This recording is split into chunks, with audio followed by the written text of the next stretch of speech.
Working in the Margins. Dealing with our challenges, assessing needs, and finding solutions. Short-term, mid-range, and long-term. Solutions can find us working in the margins. Today's world is a tough baseline. It's more difficult than ever to just exist or get by. And it's not getting any easier. Moving forward in today's world has become both an art and a science. Food, clothing, temporary shelter, long-term housing, short-term jobs, temporary employment, or long-range careers. It all takes some help and finesse. Not everyone can do it. It's an art and a science. And let's face it, not everyone is a scientist.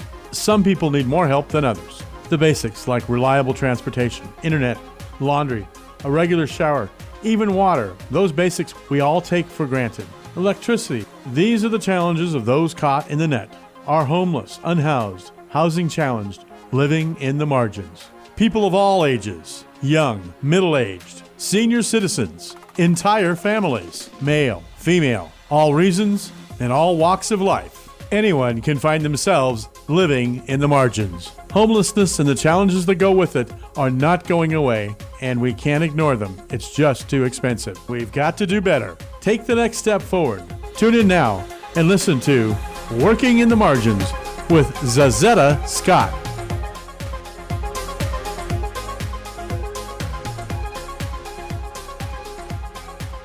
Hello, San Bernardino. This is Shazette, a Family Assistance Program, and you have tuned in to Working in the Margins. This show is a safe space for dialogue with our San Bernardino County community leaders about how to better serve our unhoused and marginalized citizens here in the county.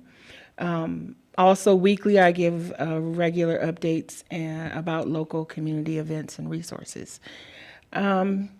So tonight is a special edition. It's the advocacy edition.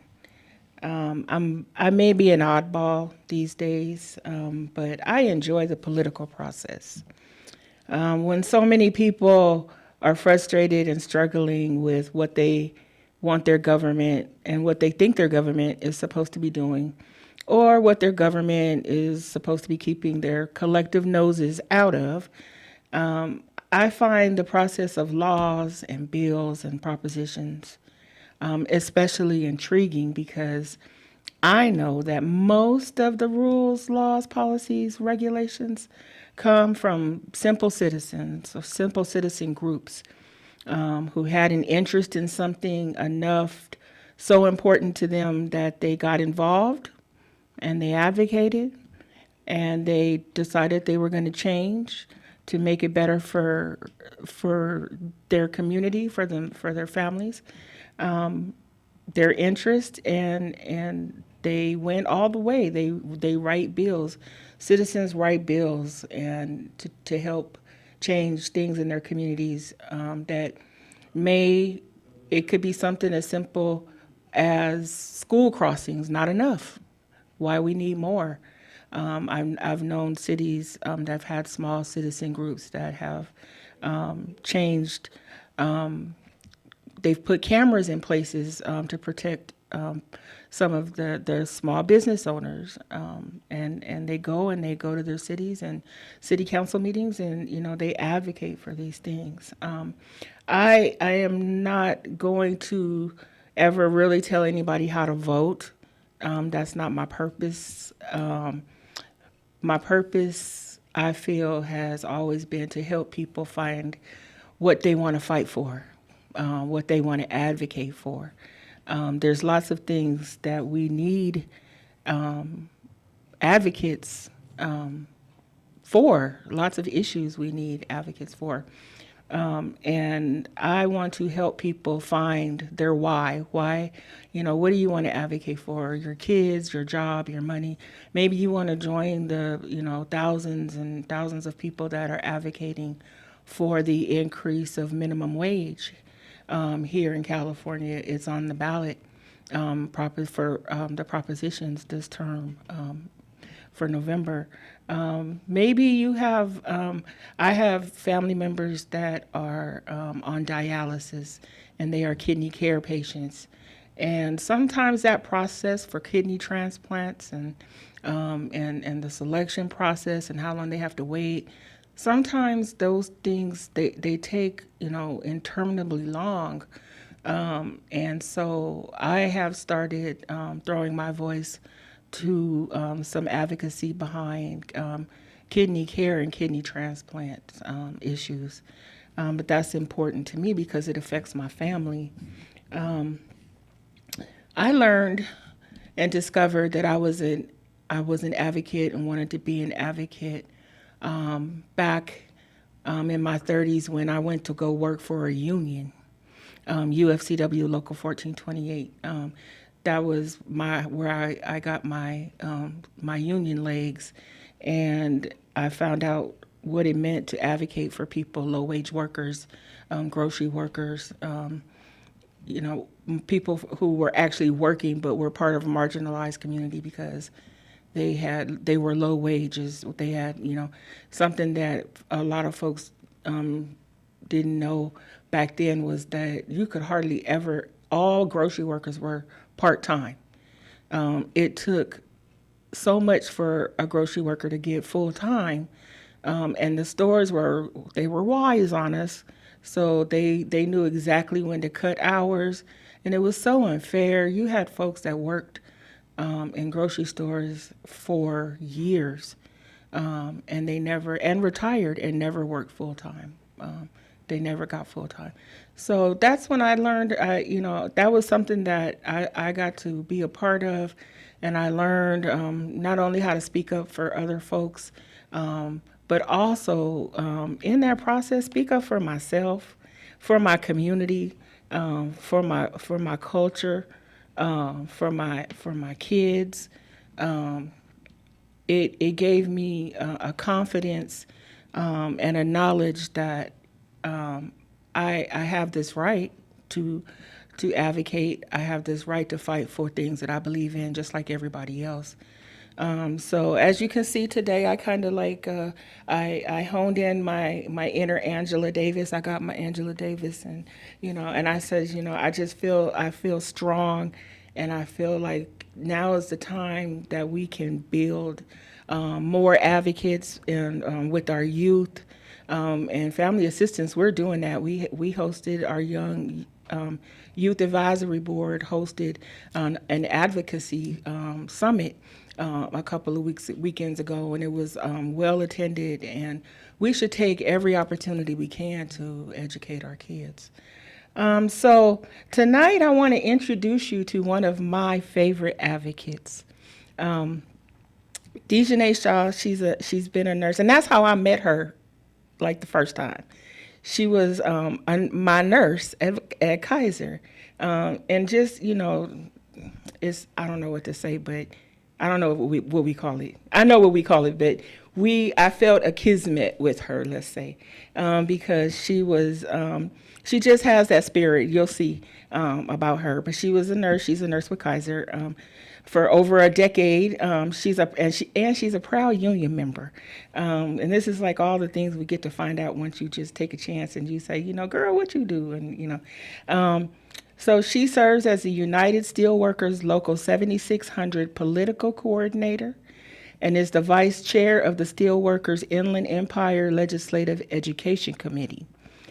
She's a board member of Optimist Youth Homes and Family Services, and is also the founder and CEO of local nonprofit Cotari Cares. Cotari, I think that's French. She is a lifelong resident of San Bernardino County, and I think I have her on. She'll be on screens. I'm here. Can you see me? Yes, I can, darling. How are you, Dejanay? Can you hear me okay? Yes, I can. Welcome. Welcome to Working in the Margins. It's so nice to have you, and it's also nice to see you. I say you're one of my favorite advocates because you did something that a lot of people they don't do, that they avoid. I know I have, and I get asked all the time, when are you going to run for office? When are you going to run for office? When are you going to run for office? Dejanay has run for office. She has thrown her hat into the political ring a few times here. And I hope she just keeps doing that because we need her voice in our house, in the capital of California. We need her in the halls of San Bernardino and the county. We need her voice. She has a perspective that we don't often see in this county because of just demographics. It's just it's different. But I wanna introduce. So Dejanay, I want to ask you first. How did you become and why did you want to become a community organizer and work with the community? Well, first and foremost, Gisette, thank you so much for having me. It really is an honor to be here with you guys tonight. I really appreciate the opportunity. When it comes to organizing and being a part of the community, I like to say it's in my blood. My great uncle was Eldridge Cleaver, a founding member of the Black Panthers. And when I was a kid, he would always talk to us about right from wrong and doing the right thing and always standing up for yourself. And that's something that I've always kept with me throughout life. And I've always been drawn to trying to stand up for people, those who couldn't do it for themselves or they were too afraid to. Even when I was afraid or a little bit scared, I still found the courage to do it. Right. I've always been drawn to this work. And sometimes it could be very draining, mentally and spiritually, physically draining. And you say to yourself sometimes, gosh, I wish I didn't have this burning desire for community, but I do. And it's something that will never leave me. Right. I totally understand that. It's hard. It's hard sometimes feeling like you're fighting all the time. It's because there's always something to fight for. Yeah. And sometimes we feel like we don't get a break. But tell me, what do you see some of the most pressing issues right now in our community? I know. There's so many. I don't know where to start. I appreciate you mentioning that I ran for office, twice now. And the second time was for state assembly just recently this season. And I lost advancing to the general election by 362 votes. So it's probably a number that I'll probably remember for a very long time. One of the things that allows me to sleep good at night is knowing that I did everything that I could possibly do to achieve that victory. And of course, we had a very, very, very low voter turnout. Only 43,000 voters voted in that election out of 270,000 registered voters. So it's really heartbreaking, the voter apathy, not just in this county, but across the country. Yeah. But as far as the issues that are facing our communities, when it comes to politics, I would say voter apathy. I don't think that people believe that their voices matter, that their one vote is going to count. And so we knocked on thousands of doors. And one of the things I would always tell people is if your one vote did not count, if it didn't matter, they wouldn't work so hard to take it away. So that is just a true testament to the fact that your vote does matter. Every vote counts, and every vote or every election is a dogfight, and you have to work hard for those votes and make people earn your vote. Right. I think there is a dire need for better education in our communities. It's not a San Bernardino County issue. It's a California issue. It is a American issue. We are suffering. There is a mass decline in our educated population. Other countries invest so much in their people when it comes to education, and we don't. I mean, you look at the national budget, and they give very, very, very little, a small percentage of the budget to public education. Right. Depending on what neighborhoods you grow up in, that determines the school that you'll go to. If your school is properly funded or not, if you have enough books. Right. Have extracurricular activities. If you're in an area where the school to prison pipeline system is not essentially there because there's things to keep you occupied. There's resources, there's opportunities for you to be the best version of yourself. Right. In places where I grew up in the city of Rialto, my aunt raised me and my twin sister And two of my brothers and her only child, God bless her. Mm-hmm. I often think, how could she be so selfless and do that? I'm incredibly grateful to her, and I always will be. But she sacrificed so much so we could go to Bloomington Christian School. We Right. went to um, public school as well, Preston Elementary and Cole Middle School, but we went to Etowanda High School. And so there was a vast difference in Etowanda versus Eisenhower. Right. I think that every child should have the Mm-hmm. right to a great Right. education, regardless of the neighborhood that you grow up in. And along those lines, I think there is a huge fascination on just people becoming successful, I'll put that in air quotes, just Right. by obtaining a degree. And I don't believe that the true testament of being successful is by achieving a degree. I'm a huge proponent of trades. Yes. Why we Me cannot do too. a lot of things in our communities as far as building out our energy infrastructure or so Yes. many other jobs that we have in the Mm-hmm. STEAM sector is because of the lack of education of our population. Right.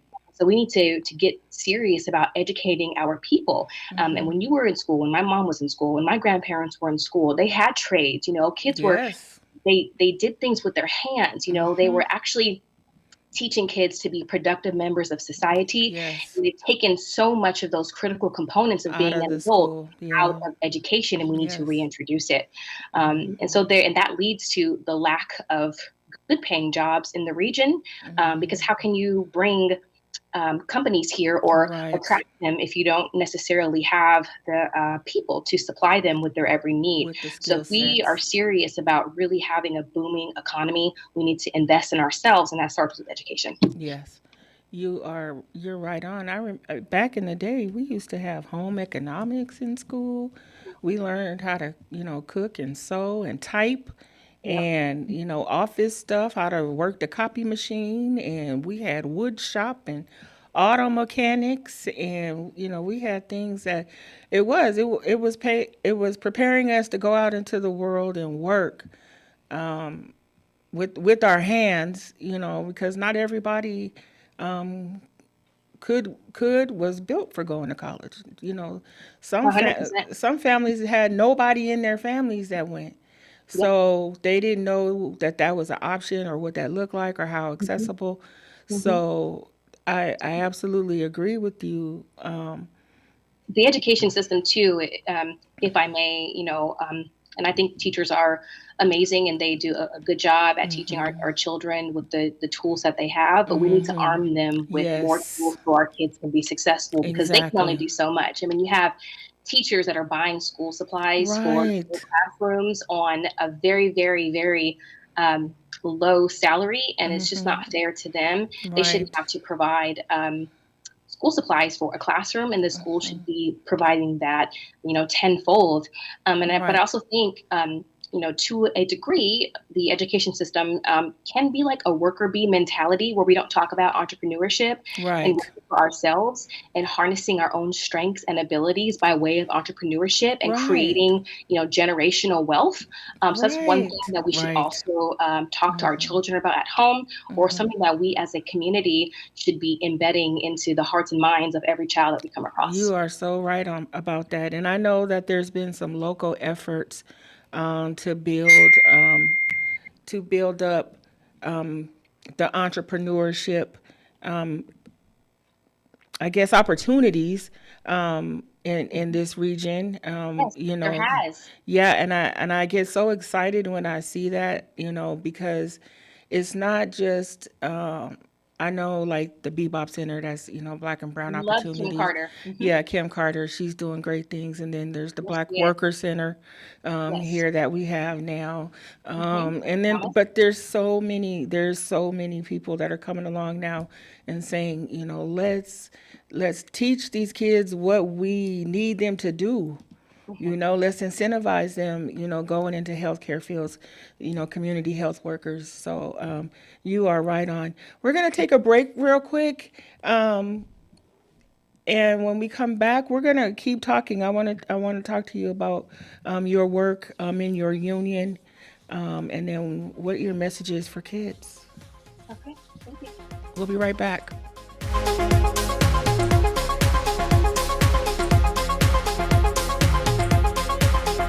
KCAA One of the best ways to build a healthier local economy is by shopping locally. Teamster Advantage is a shop local program started by Teamster Local 1932 that has brought together hundreds of locally owned businesses to provide discounts for residents who make shopping locally their priority. Everything from restaurants like Corky's to fun times at SB Raceway and much, much more. If you're not currently a Teamster and you want access to these local business discounts, contact Jennifer at 909-889-8377, extension 224. Give her a call. That number again is 909-889-8377, extension 224. Hi, I'm Nicholas Dibbs, teacher running for school board here in Garden Grove Unified Trustee Area 1. We need quality vocational education. The district cut 10 intermediate school woodshop classes and 4 auto shop classes. We need these classes back so students can have a better future. No matter where you live across this country, please support this effort so we can have quality vocational education. Go to nickdibbs.org, nickdibs.org. Thank you. I approve this announcement paid for by Dibs for School Board 2024. This is KCAA.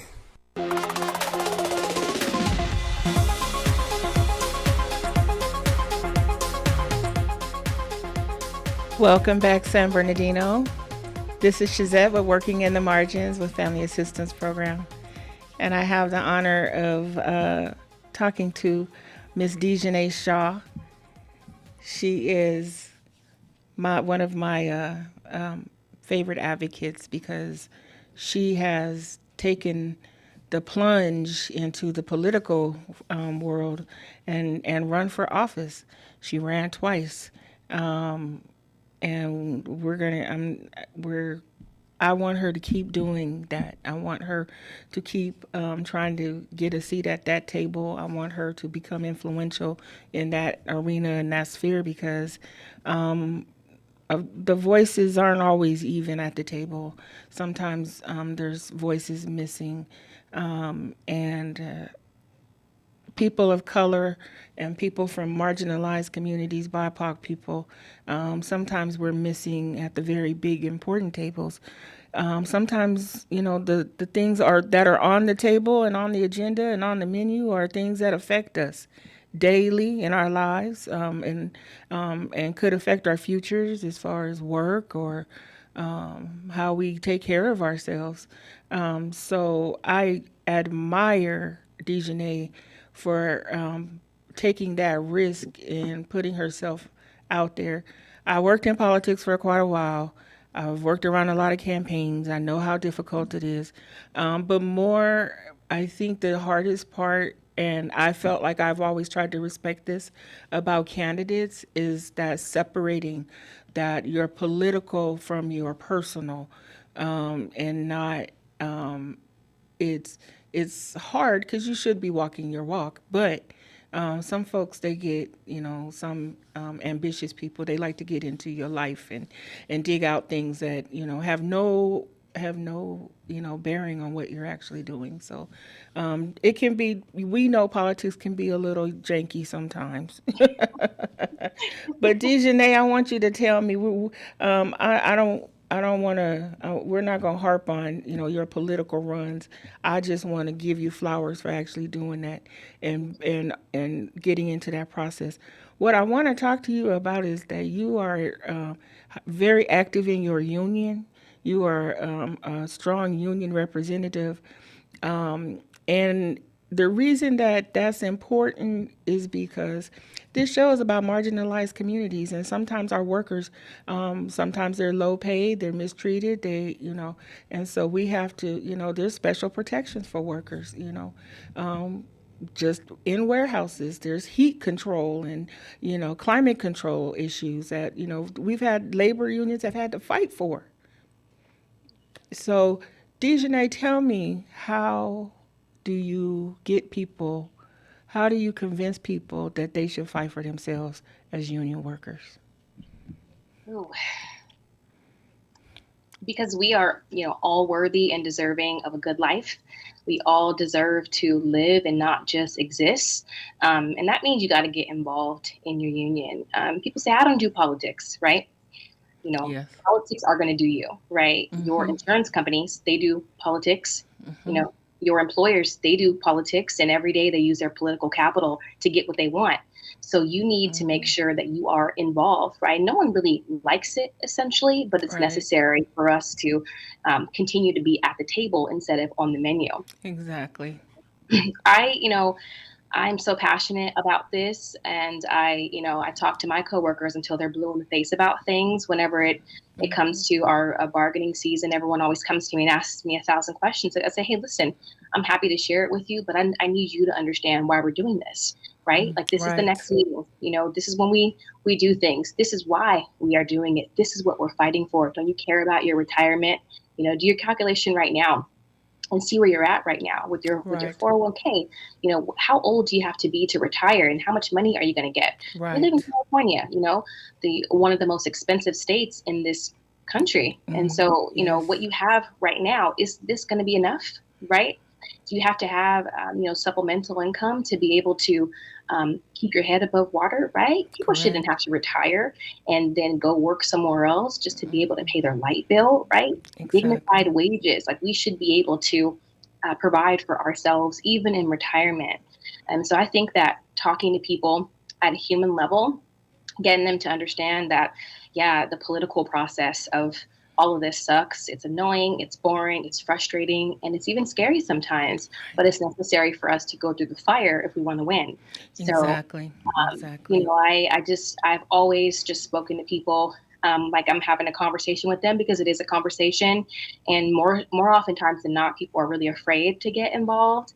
And I always share a story with them. When I remember when I first started 13 years ago, my nursing career, and I got my first check, and it was like, your union dues are whatever it was. I said, I didn't sign up for this. What does a union do?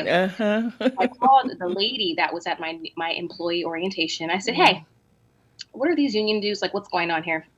And she goes, oh, everyone pays union dues. And she explained it. She said, come to the next union meeting so you can see your union dollars work. And I'm like, okay. So I went. And I saw how things were ran, and I got involved in my first committee, which has always been the political committee. It's always spoke to my spirit. Yes. I've never believed in getting involved in things that you don't have a passion for, because you don't want to just do something just to do it. Like, you want to be in it, right? Right. To motivate people and to actually do your part. Feed your soul. Yeah, it feeds your spirit. So that's that. I tell people, good. I know you're busy with your kids. I know they have, basketball practice. You're at the soccer field forever. You're on, snack mom duty. Like, y'all got all this stuff. Someone's in your family. But regardless of what we have going on at home, life still moves on, and we have to be a part of the process, or we're going to get left behind. Right. I remember working when I worked for the union. And I understand some people, some people support unions, some people don't. And I don't tell people either way. But I worked for a union for many years, and that's where I learned how to be an advocate for people. And I remember saying to our members that you don't have to believe in how we believe. You don't. We can disagree. We're a civilized community. We can agree to disagree. What I want you to care about are the things that affect your family every day. Yes. That's what I want you to care about. I want you to advocate for street lights at a park. I want you, stay local. Everything happens locally. Some people get the idea of politics or unions, and it's like, oh, it's so big. It's so, no. The union, working at the union, taught me how to think locally. It helped me to think locally. And I really appreciated that experience there, because that experience then led me to the state senate, where we had a bit larger jurisdiction. And then it led me to starting my own nonprofit, to do housing, shared housing, homelessness, and work with homelessness. And so all of that led me to what I'm doing today. It was my passion to want to help people. That's what I learned from. It was my passion that I wanted to help people. Tell me, we're gonna take a break. We're gonna take a break. Just really quick. Yes, go ahead. You said something, and it made me think. When it comes to our contracts, right, and our collective bargaining agreements, the vacation time that we get, and for us, we get life balance, and we get so many other, right, benefits because of our collective bargaining agreement. And one thing I tell my coworkers, I say, listen, you think you get all this stuff because our employer wants to be nice to us? No, we get it because we fight for it, right? Our collective bargaining agreement. Like, no one's being nice to you and just giving you these things. We have to fight tooth and nail. Every union does to give the most benefits to their workers, and people need to really understand that. That's why we have it. You're right. And I tell people also that there are you have very good agencies, very good companies that'll take care of you, and they want to do right by you, and you may not need a union, but those are few and far between. Few and far between.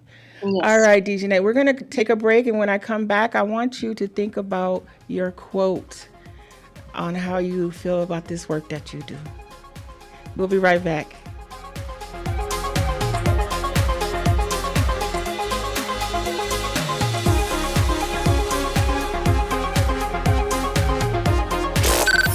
Miss your favorite show? Download the podcast at kcaaradio.com. For several years, KCAA has been marketing the Youngevity brand of nutritional and personal care products. Our experience with Youngevity has been 100% positive, so we are pleased to recommend them to you. Regarding nutritional supplements, we recommend Pollen Burst in the berry flavor and Tangy Tangerine 2.0 in the tablet form.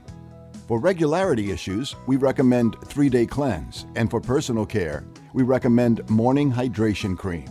You can shop online for Youngevity at www.kcaateam.com, or you can order by phone by calling 800-982-3197 and tell customer support that you are part of the KCAA team. Youngevity is an American company based in San Diego. Call Youngevity at 800-982-3197 and ask about monthly auto ship that allows you to buy Youngevity products at wholesale prices. That number again, 800-982-3197. Calling all business owners, this is your moment. Join us for the 14th Annual Connecting Faith in Business Summit happening on October 17th at the beautiful Doubletree Hotel in Ontario, California. Registration opens at 9 a.m. and the conference kicks off at 10 a.m. sharp. This isn't just another business event, it's a gathering of minds and hearts where faith and entrepreneurship comes together. Bakers, SBA representatives, and marketing experts will be there to equip you with powerful tools to grow your business. Plus, we'll take a special moment to pray for your business because we know that true success is built on faith. Don't miss out. Go to ampac.com today to register or call 909-915-1706. Step into your purpose and unlock the resources you need for your business to thrive. We'll see you there at the 16th Annual Connecting Faith in Business Summit, where your faith and future connect. 106.5 FM and KCAA 1050 AM.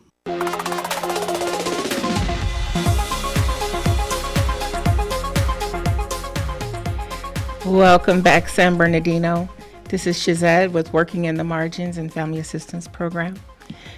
You're listening to KCAA 1050 AM and Express 106.5 FM, the stations that leave no listener behind. I'm going to finish up my awesome conversation with Ms. Dejanay. I want to ask you one last question, and then I want you to share your quote. Tell me, what advice would you give to someone that is interested in getting into local politics? My advice is really a generalized advice, not just for local politics, because it applies to everything. I would say stay your authentic self first and foremost. A lot of times, a lot of candidates find themselves being shaped and molded into a person that they're not, or pushed on a certain issue or in a certain way. I want them to think a certain way or behave a certain way, and they move further and further away from who they really are. And so I always say, if you win your election, right, the people choose you, however you run that election, you'll be expected to be that person, right? And you want to win in your most authentic self. That is great advice. So there's that. But I would also say, from a contractual standpoint, that this is a business, right? Running for office is great, but it's a business for the people that help you. And while there are a lot of great people in the business, and I've had the opportunity to meet some amazing people throughout my journey, and I'm very grateful for them, there's also a lot of people who don't have your best interests at heart. Right. Will just see you as a cash cow and how much money they can ink out for themselves. So make sure you have a contract with everybody. No ifs, ands, or buts about it. Right. I love that. That's great advice. So be authentic and be realistic. I think that's wonderful advice. Do you have a quote to share with me, young lady? Since I was a kid, my uncle Rowan reminds me of this at times. I'll share with him maybe some struggles or things that I'm going through. He'll say, "Hey, what do you always say, Nene?" Because my family calls me Nene. I'll say, "If it was easy, everybody would be doing it." That's right. That's right. If it was easy, everybody would be doing it. Yeah. All right. Thank you. Thank you so much for coming on. It was my honor to talk to you. I look forward to seeing you everywhere. I think the last time I saw you, we were at a Planned Parenthood event in Ontario. And I said, boy, this girl, she's everywhere. She's doing it. You're out in the community. Flash. Yes. And we need you out there. I try to stay active. I try to do as much as I can. And we need you to. And I want you to keep, trying to get that big seat at the table so that your voice can be heard and so you can be a representative of San Bernardino in our community. Thank you again. And more importantly, your community thanks you. They do. We appreciate help. I have a friend, Carly, we work together. And she says, we have all the resources. People don't need resources. They want the resources, but we have the resources. What people need are people. We need to come along them and help them. Sometimes they don't know where to start. So this is hopefully going to open up conversations with some of our community about how you start to become an advocate and find something you can get your teeth into, So thank you so much, Dejanay. I really appreciate you, and you take care and have a good night. Thank you, Gisette. You too. All right. Good night. Bye-bye. All right, San Bernardino. Man, that was great. I'm crazy about that girl because I just love what she's doing. She's out there, Awesome. So right now, we're going to go to my updates and some resources that are going on. And on the phone right now, I have a friend, Gwen Dowdy Rogers, she's from United Arrowhead United Way, and she has an event coming up, and I asked her to call in to tell me about this event and tell us about this event because who better to talk about their event than the person that's actually having the event? Miss Gwen, you on the line? I am on the line. How are you, friend? How are you, friend? I am well. So excited to be here. This is awesome. I'm so glad that you could call in because this is an important event. It's a benefit concert. It's the Motown, the Sound of Young America and the Soul of Modern Music. I know that this second annual? It is. This is we had the inaugural last year, and it was so wonderful. I remember. We're coming back. Yes, right. Why mess up if you got something good going on? Tell me a little bit about why you're doing this, and then who this benefits, and then when, and all the details, because we want people to show up. Absolutely. So it was 2 years ago. Coming out of seeing all the things after COVID and how we can continue to provide services, which we always have given food and help those through our pillars of health, education, and financial stability. But I began to see more discussion about how our students, or those going to college, our senior citizens, are still having food insecurities because of the prices of food going up. Right. And so even it seems like the more we were giving out, the more needs were there. And so we realized we needed to reach out to the community. We looked at some research through some of the college students, and they were showing the same data, especially in the city of San Bernardino and our surrounding counties.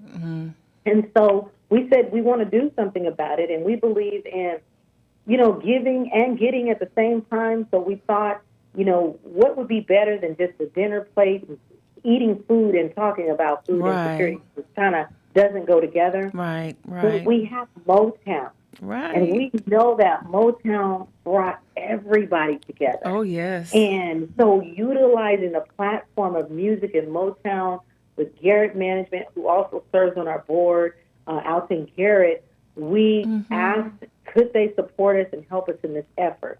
And we found the perfect venue. We found the perfect champions, because there's a food pantry at San Bernardino Valley College that they're trying to support, but it's for the students. And we thought, well, why don't we be in a connective arm and say, if you have more individuals in your family or need more food, we can help you do that. And by doing that, we created the magical music of Motown right there at San Bernardino Valley College, where the community came together and danced the night away. And we raised money so that when people knock on the door, or when they call, or when we're out in the community, we can always help them with food. That's amazing. I happen to be a student at SBVC. I love it. Yes, and I was. I'm alumni as well. Yes, and I was an ambassador there last year, and I know Miss Lucretia. She runs that food pantry, the basic needs, and I know how important it is to that community, that area. Oh, I love it. Yes, so I know how important it is that we beef up their food pantry, because there are students that depend on it. There are, we have homeless students that depend on it, and they have families at home and they depend on it. So this is awesome. I love that what you're doing. So tell me, I know it's at San Bernardino Valley College Auditorium. It's at San Bernardino Valley College at the historic auditorium this Saturday. From 7 to 9, doors open at 6:30. So you don't want to miss it. Okay. It's, a $50 donation, but again, you're getting a show that travels around the world with stellar, lights, camera, action, and you think that you are in either New York or Las Vegas or somewhere to show. It's a beautiful show, and it's a beautiful coming together of our community, because everybody is happy.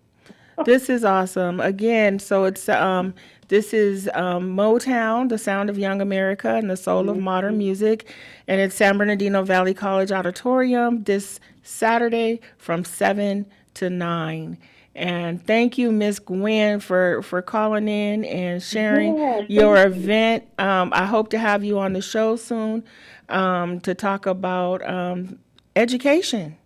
Absolutely, I would love to. Just let me know. I would love to come on, and we can talk about it. All There's a lot to talk about.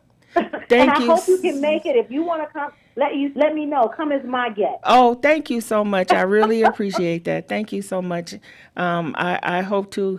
My schedule is I have hockey, and I have hockey kids. So I love it. Gotta be the hockey mom. Yep. So right now I'm a hockey mom, and so if I'm not here or at work, I'm at a hockey game. So I got but you. Thank you. Prayers for a very, very successful event, and I hope you raise lots of money, and I hope you can stock the walls of our food pantry at San Bernardino Valley College. Thank you, Miss Gwen, and you take care. Thank again for calling in. Thank you so much. That was awesome. Thank you so much, Miss Gwen, for calling in. I want to share. Today, I went to an event on the campus of Redlands, University of Redlands. It was awesome. It was called Bridging the Gaps and Facing the Future, a homeless housing forum focused on best practices to improve housing stabilization through innovative approaches. And it was presented by the Redlands Charitable Resources Coalition and the county, the Alpha Homeless Services. It was really informational. They had great speakers. The Chief of Office Homeless Services, Carrie Harmon, she's the Director of the Community Development. There were lots of representatives from different organizations, nonprofits that function within the city of Redlands. David Rabindranath, he's the director of the homeless services for the city of Redlands. He's an amazing young man. And he's just been, he came into Redlands and just turned the homeless work and process and on its head and revitalized, and they have such a great, strong partnership with Step Up. I've invited them on the show later this month. Hopefully we can get schedules aligned, but I really want to share that partnership with the community between Redlands and Step Up. But the conference today was it was awesome. I really, I learned a lot. My team, we tabled there, and it's always good when you network because you find out what the other resources are in the community. So we were there with some of the county agencies, and it was, it's good to find out, what the current resources are. Let's see, some announcements. We have lots of, I think I have another caller. I'm sorry. I'm going to keep going with my announcements. I'm sorry. I think I have another caller, and I don't want to start before I start. Do I have another caller, Eric? That's it. All right. Yay. Okay, so I'm glad she was able to call in. So yes. Okay. So I have Ms. Kimberly Calvin, City Councilwoman Kimberly Calvin from the city of San Bernardino on the phone. She's also the director of Acoma Unity Center here in San Bernardino. And she has an event that I want her to share because it's about advocacy. So Ms. Kimberly, are you there? I am. How are you? Good evening. I'm wonderful. Good evening. Thank you so much for taking time out and answering my call to call in tonight. I wanted you to talk about your event. Everybody else the planners can talk about their events way better than I can. So, well, you have a great event. Oh no! Oh, you are doing amazing things, Ms. Kimberly, in this community, and in San Bernardino, and on the council. And I think I've told people this show and having this seat at the table. My goal is to bring as many people as I can with me to this table to get the work and the message out about the wonderful work that we're doing. So you have an event coming up called Your Vote, Your Voice, and it's on Saturday, October 19th from 4:30 to 7. Tell us a little about why you felt the need to do this event, ma'am.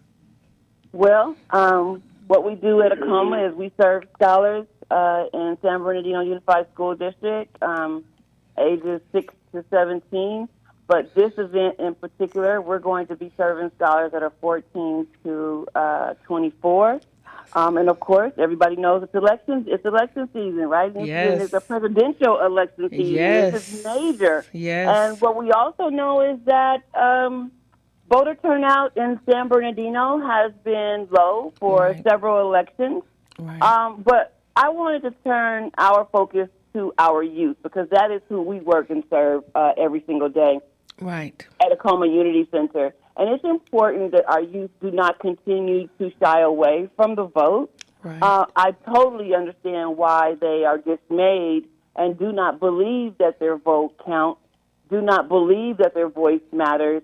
And so this is an opportunity for us to register some young voters and to be able to listen to them. So what we've done is we've put together this event where we're bringing several of our city council members. Councilmember Ben Reynoso, who is a youth himself, yes, will be there. And he's always speaking to the youth, and he loves the youth. Yes. And then we'll also have two of our San Bernardino City Unified School District board members, Board Member Felicia Alexander and Board Member Myra Sabalis, and both of those board members are up for re-election this year.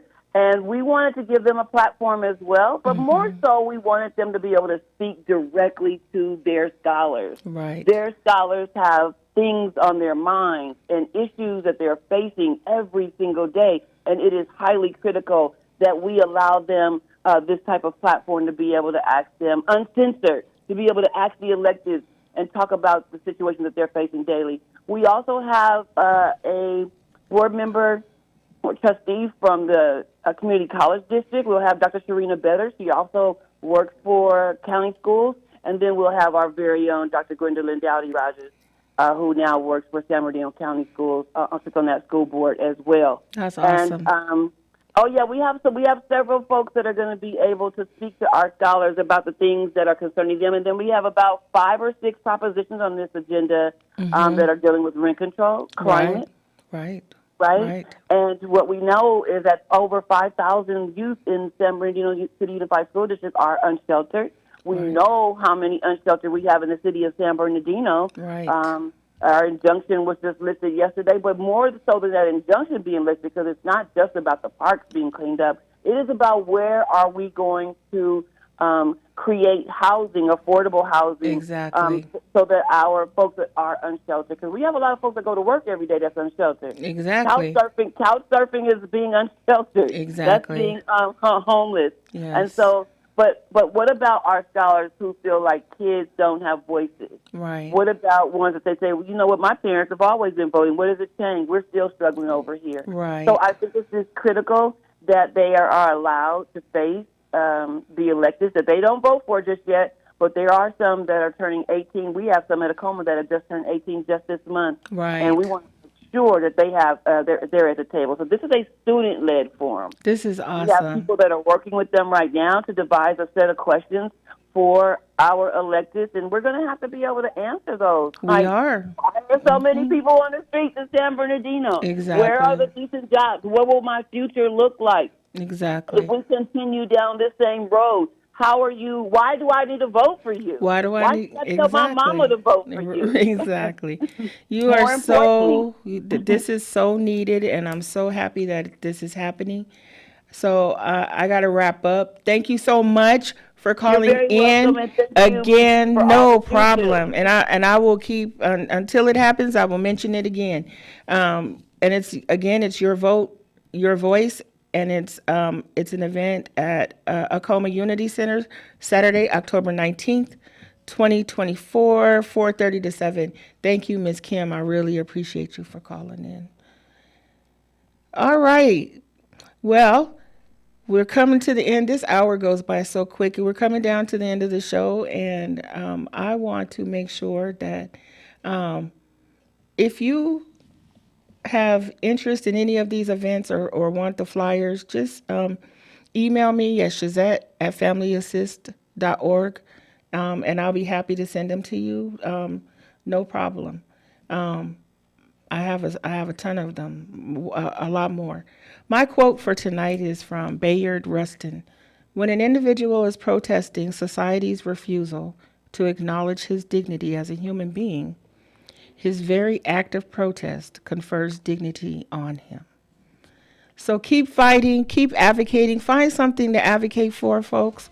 I'm going to keep advocating for our homeless population and our marginalized citizens in San Bernardino County.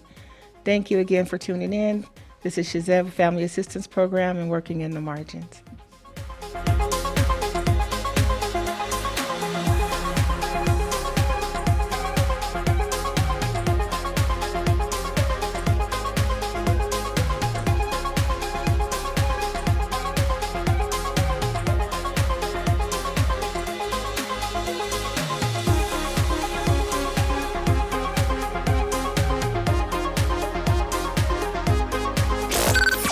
Miss your favorite show?